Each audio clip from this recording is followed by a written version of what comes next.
Hi friends, welcome to mom's kitchen.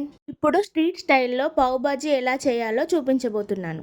ఇప్పుడు stove on చేసుకొని ఒక ప్యాన్ పెట్టుకొని ప్యాన్ హీట్ అయిన తర్వాత 2 టేబుల్ స్పూన్ల ఆయిల్ వేసుకొని సన్నగా తురిమి పెట్టుకున్న ఆనియన్స్, టమాటా, హాఫ్ అన్ అవర్ నానబెట్టి ఉడికించిన బఠానీ కూడా వేసుకొని కలుపుకోవాలి.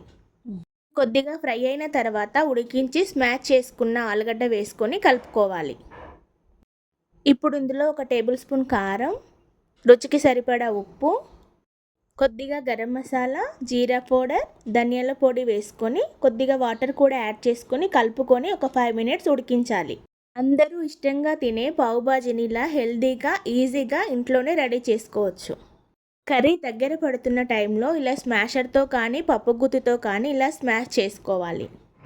ఇందులో కొద్దిగా బటర్ ఇంకా కొత్తిమీర కూడా యాడ్ చేసుకొని స్టవ్ ఆఫ్ చేసుకోవాలి.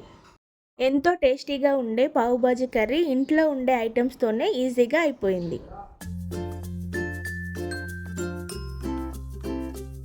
బయట బేకరీలో దొరికే పావ్ బాజీ బ్రెడ్ తీసుకొని ఇలా వీడియోలో చూపిస్తున్న విధంగా కట్ చేసుకొని ప్యాన్ పెట్టుకొని అందులో కొద్దిగా బటర్ వేసి అటు ఇటు తిప్పుకుంటూ కాల్చుకోవాలి. Perfect street style pav bhaji ready. చాలా రుచికరంగా ఉంటుంది. పిల్లలు కూడా చాలా ఇష్టంగా తింటారు. మీరు కూడా ఒకసారి తప్పకుండా ట్రై చేయండి. ఈ రెసిపీ కనుక మీకు నచ్చినట్లయితే please like, share and support.